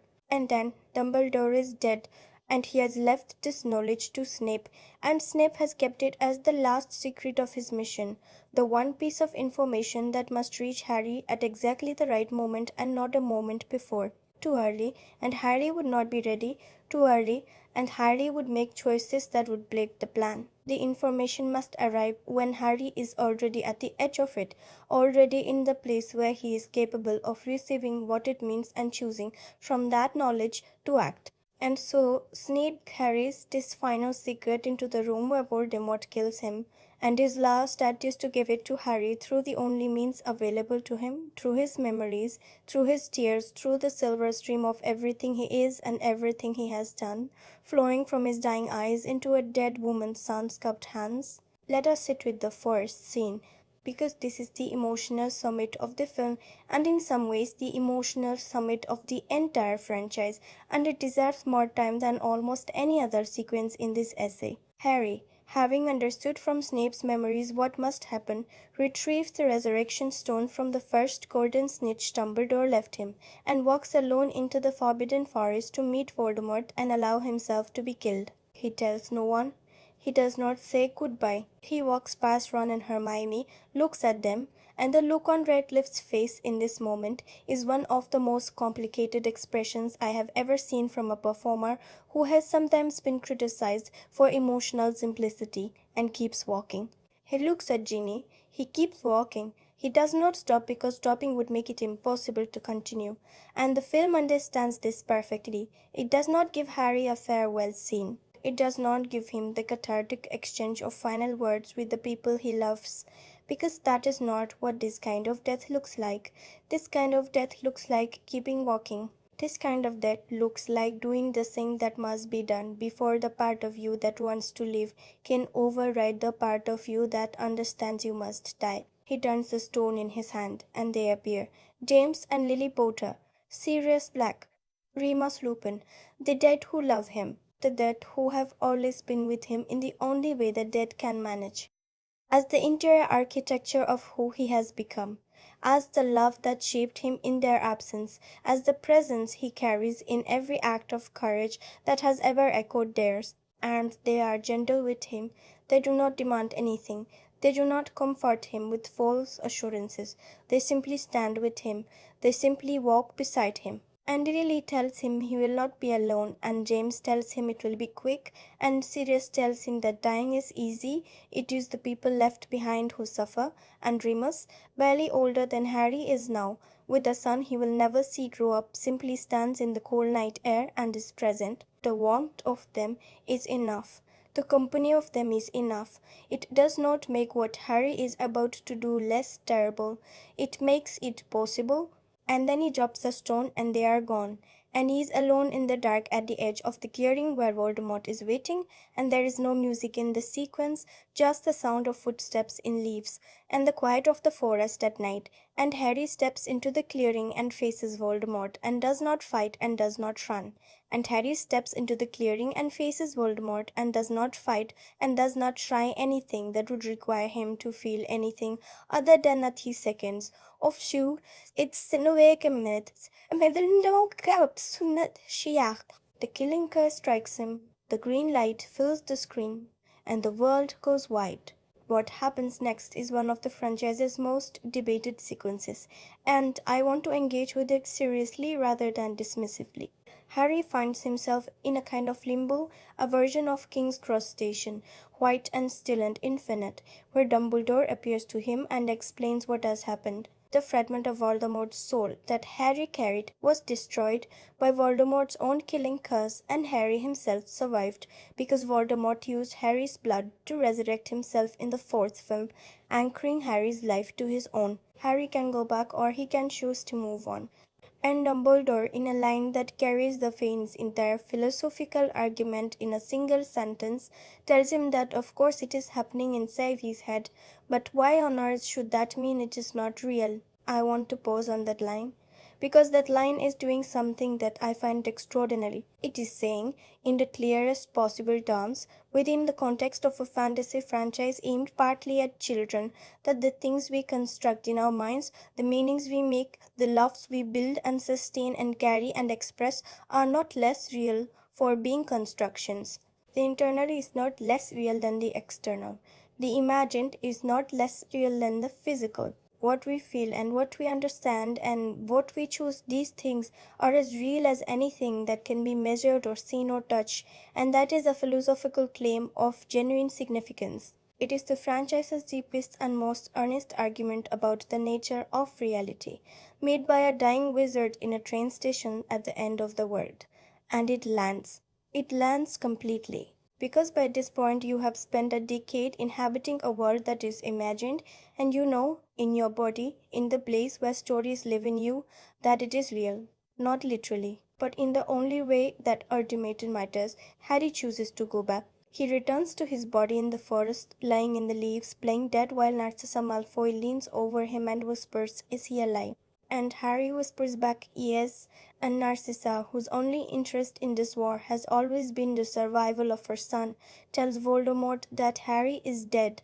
That is the moment the battle turns. Not because of power or magic or strategy, because a mother lied for her child. Because love, expressed as the most pragmatic and selfish and completely human of acts, protecting your own at any cost, became in that specific moment the thing that made victory possible. The moral complexity of that is extraordinary. Narcissa Malfoy, one of the most complicit figures in the story's world of blood supremacist horror, saves Harry Potter not out of redemption or change of heart, but out of the most basic maternal instinct. And the film does not sentimentalize this. It does not make it more than it is. It simply lets it be what it is, a complicated person doing a complicated thing for an uncomplicated reason, and that uncomplicated reason happening to save the world. The return to the castle. Harry reviewed alive, the battle resuming, and then Molly Weasley. Let us talk about Molly Weasley because she deserves her own sustained attention. Molly Weasley has been, across the franchise, the embodiment of domestic love, not glamorous love, not epic love, but the ordinary, daily, exhausting, ferocious love of a mother who has made her family her entire world and will burn down the universe before she allows that world to be taken from her. She has lost Fred. She is standing in the ruins of everything she built and everything she loved, and Bellatrix Lestrange, the woman responsible for so much of the darkness this story contains, who tortured the Longbottoms into madness, who murdered Sirius, who has spent years being cheerfully operatically enthusiastic about causing pain, turns her wand on Ginny, and Molly steps forward, not out of strategy, not out of duty, out of something so elemental and so ungovernable that it does not even require a moment's consideration. And she says, and this is the only truly great delivered line in the film's climactic sequences, the one line that lands with the full force of everything that preceded it. Not my daughter, you bitch. 3 words of genuine content, 1 word of the purest, most cathartic profanity, and everything the franchise needed Molly Weasley to finally be allowed to become, expressed in a single sentence that the audience receives not just with delight, but with the specific, almost physical relief of watching someone who has been gentle for too long finally be given permission to be ferocious. Now the climactic duel, Harry and Voldemort. And here I need to be honest about what the film does and does not achieve, because the final confrontation is both the film's most spectacular sequence and, in certain specific ways, its most disappointing one. The decision to have Harry and Voldemort chase each other through the castle in a sequence of free-falling, shape-shifting magical combat before arriving at the final exchange in the courtyard.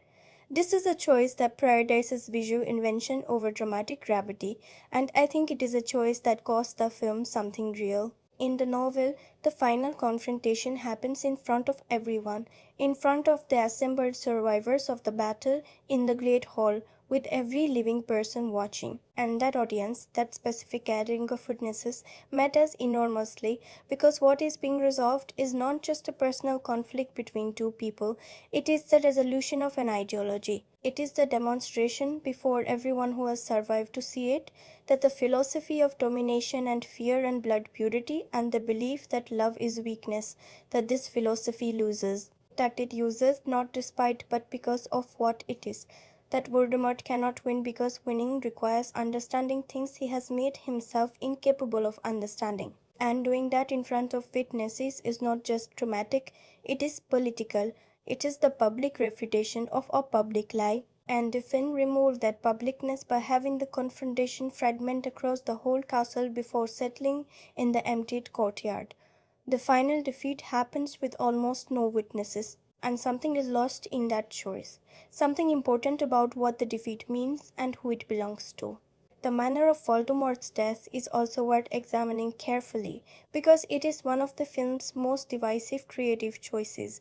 In the novel, Voldemort's killing curse rebounds on him from Harry's Expelliarmus, the same mechanism as the original defeat on the night the story begins, the snake eating its tail, the circularity of a villain whose power was always ultimately borrowed, and he dies as a man, unglamorously, without fanfare.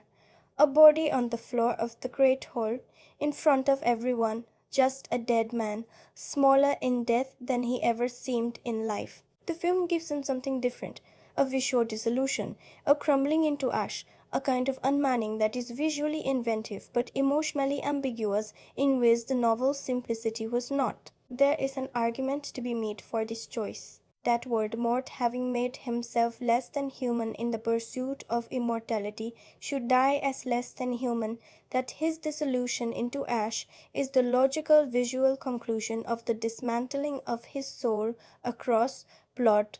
That argument has genuine merit, but the execution, particularly the speed of it, the sense that the film is in a hurry to be done with him, does not fully carry the argument through. The death of Voldemort should feel enormous. It should feel like the end of something that has cost an enormous amount of blood and love and time. Instead, it feels, I keep coming back to this word, efficient, and efficiency was not what this moment required. The aftermath of the battle, the great hall as a field hospital and a site of mourning, Harry, Ron, and Hermione sitting together in the ruins, leaning against each other, saying nothing. This is the sequence I want to dwell on, because it is the film at its very best. Stripped of spectacle, stripped of music, stripped of everything except three young people sitting in the rubble of the war they just survived, too exhausted to speak, too relieved to celebrate, simply present with each other in the way that only people who have been through something irreversible together can be present with each other, and the silence of this scene is the counterpart to the silence of the opening grave. The film begins in grief and ends in a grief that has been transmuted through everything that cost so much into something that is grief and relief and love all at once, something that does not have a clean name because it does not need one. The three of them together in the rubble. That is enough. That has always been enough.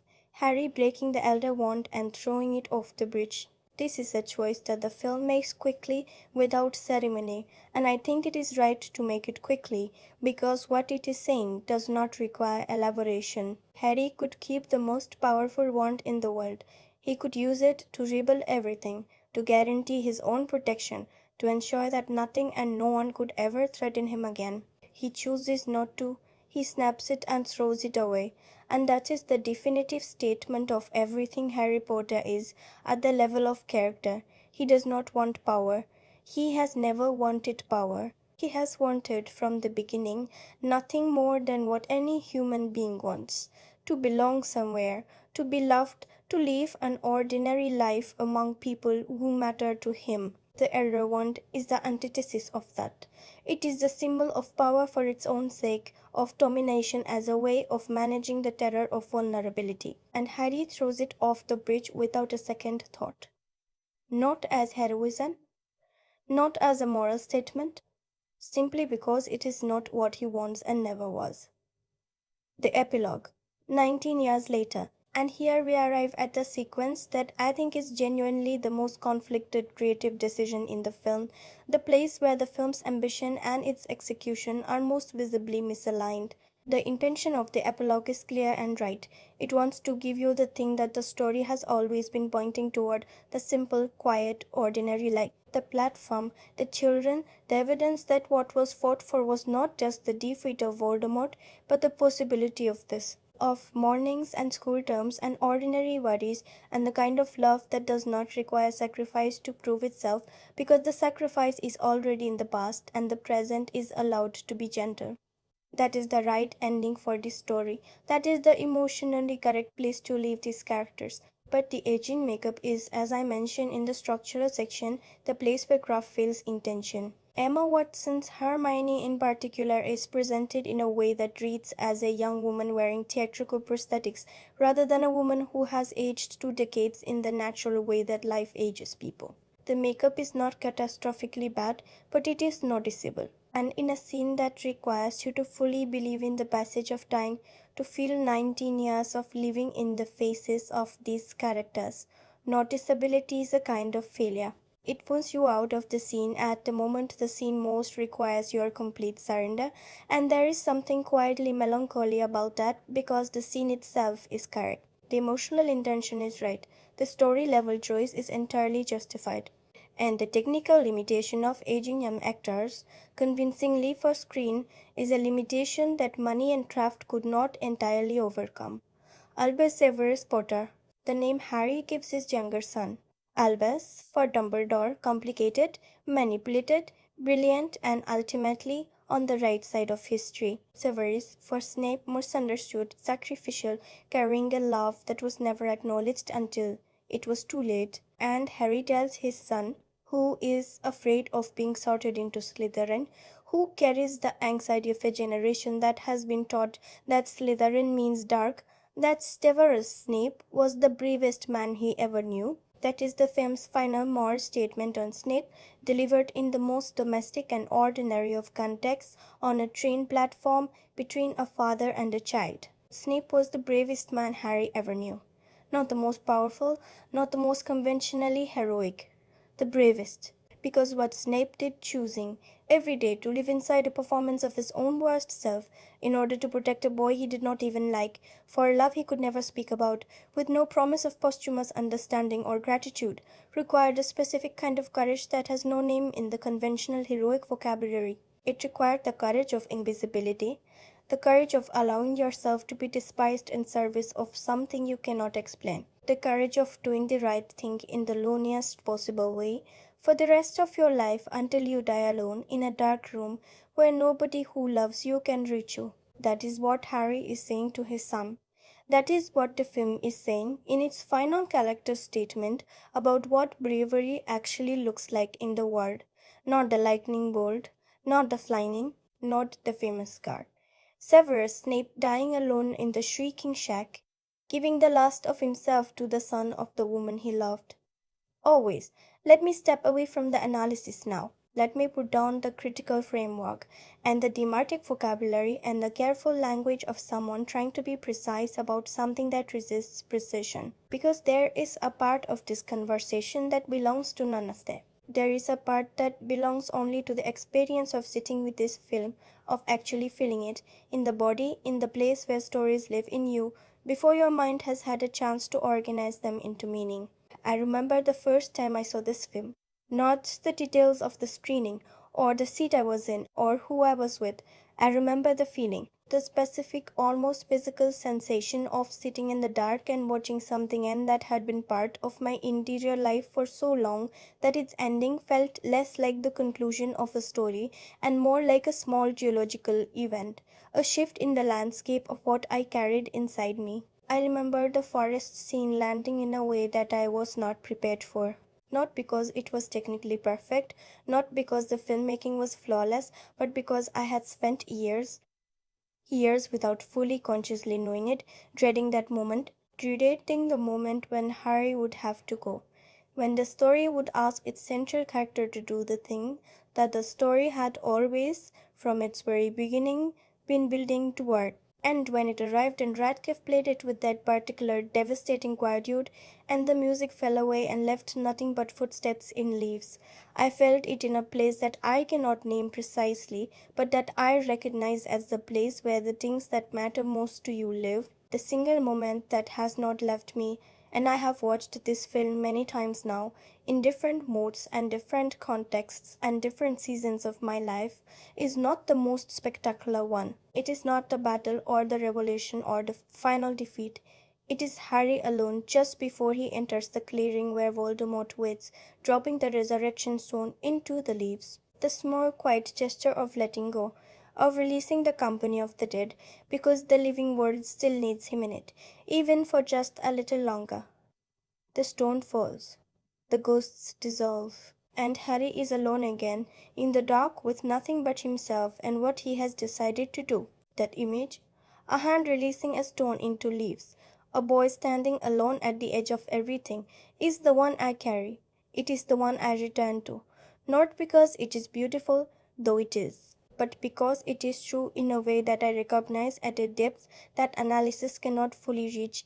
It is the image of choosing life and loss simultaneously, of understanding that you cannot keep the dead and also keep living. That loving the people who are gone means eventually putting them down and walking forward without them. That is not a fantasy idea. That is the hardest thing. That is the thing that grief, in its most honest form, eventually asks of every person who has ever lost someone they could not imagine the world being right without. Did this film change how I see something? Yes, I think it deepened, or perhaps made newly articulable, something I already half understood about the nature of sacrifice as an act of love rather than an act of heroism. The word heroism implies a certain relationship to recognition, to the witness of others, to the public dimension of a courageous act. What this film is actually describing in its best moments is something that has nothing to do with being seen. Snape is never seen, Harry in the forest is not being seen. The choices that save the world in this story are made in private, in darkness, with no audience and no applause and no guarantee that anyone will ever understand what was given. And there is something in that, something about the relationship between love and anonymity, between sacrifice and invisibility, that I find genuinely clarifying about how love actually works in the world. The deepest love is not performed. It is simply done in the dark for the person who needs it, with no expectation of witness. That is what Snape taught me. That is what this film, at its best, made me feel in a way that I had not had language for before. Would I return to this film? I already have, many times, and I will again. Not always for the full experience, sometimes just for specific sequences, specific moments. The pensive and the forest and Molly Weasley saying the truest thing she ever says in 4 words. I return to it the way you return to certain pieces of music, not always ready for the full weight of it, but needing to touch it, needing to confirm that it is still there, that it still does what it did the first time, that the feeling it produces in you is not a memory of a feeling, but the feeling itself, alive and unchanged. What kind of person we carry this film with them?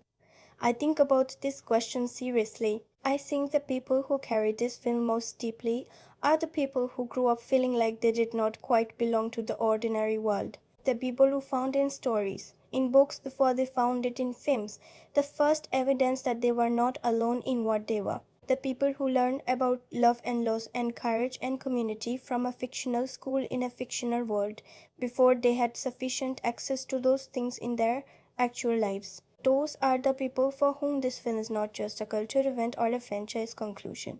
It is the closing chapter of an education. It is the final lesson of a story that taught them, slowly and over years, what kind of person they wanted to be. Those people will carry this film the way you carry the things that formed you. Quietly, permanently, in the part of you that is not fully available to your conscious mind, but that shows up reliably in the choices you make when it matters most. Now let me give you the complete honest verdict, because you have been here for the full journey and you deserve a conclusion that is as real as everything that preceded it. Harry Potter and the Deathly Hallows Part 2 is not a perfect film. Let me say that first plainly without qualification, because the cultural weight of this franchise makes it easy to allow love for the story to override honesty about the film. It has real structural weaknesses, deaths that are underserved, a climax that slightly mismanages the tactile stakes of its central confrontation, an epilogue that is correct in intention and slightly compromised in execution, moments where the visual effects choices tilt away from the emotional grounding the film has otherwise built with such care and discipline. These are not small things, they are the difference between a near perfect film and a very good one. But here is what this film also is. It is the culmination of one of the most extraordinary sustained achievements in popular cinema history. It is the place where a decade of accumulated character, relationship, and moral argument arrives at its logical and emotional conclusion. It contains performances from Rickman above all, but from Radcliffe and Watson and Clinton Smith and Fiennes, and a cast of dozens who have given years of their professional lives to this world that range from very good to genuinely extraordinary. It has sequences of visual filmmaking that are among the finest in the franchise: the pensive, the forest, the opening grave, the stone knights. It carries an emotional and philosophical argument about love and sacrifice and the nature of heroism that is more serious and more true than the genre conventions it inhabits would require it to be. and it manages to compute a story of enormous complexity and emotional depth in a way that, for the vast majority of the people who needed it to be right, feels right. That is not nothing. In franchise filmmaking, in the impossible position of being the final chapter of something a generation has grown up loving, that is almost everything. Who loved this most deeply? The people who grew up with it. The people for whom Harry, Ron, and Hermione are not fictional characters, but interior companions, presences they carried through their own childhoods and adolescences, through their own versions of the dark forest and the impossible task, and the moment when you have to keep walking anyway. Those people will find this film devastating and necessary, and finally deeply satisfying in the way that only the right ending can satisfy. The ending you needed, delivered imperfectly but honestly, by people who understood what was at stake and tried their absolute best to honor it, who may not connect with it. Viewers who arrive without the franchise context, who sit down with Part 2 alone without the preceding 7 films, will find a technically accomplished but emotionally dependent work that requires a decade of preparation to fully experience. They will see the craft, they may be moved, but they will not be overwhelmed because the overwhelm is not in the film alone. It is in the film plus everything it concludes. And the distinction matters for how you recommend and contextualize this work. Cinema, streaming, or something to own. Own it, own the whole franchise. Because this is a story that is meant to be revisited, to be grown into, to be brought back to at different stages of your life and found to mean different things at each return. The film on its own is very good. The film as the final chapter of all 8 is something else entirely. Something that earns a different category of response. So own it and watch it at the end of a marathon and let yourself feel it completely. My rating for this film is 7.3 out of 10, and here's the single sentence that earns it. This film reaches, with genuine courage and occasional stumbling, for something that popular cinema rarely attempts, the honest weight of what it costs to love someone enough to die for them, and in its best moments, in the quiet and the dark and the silver tears of a dying man giving his last truth to the boy he spent his life protecting, it finds it. Every great story at its deepest level is asking the same question.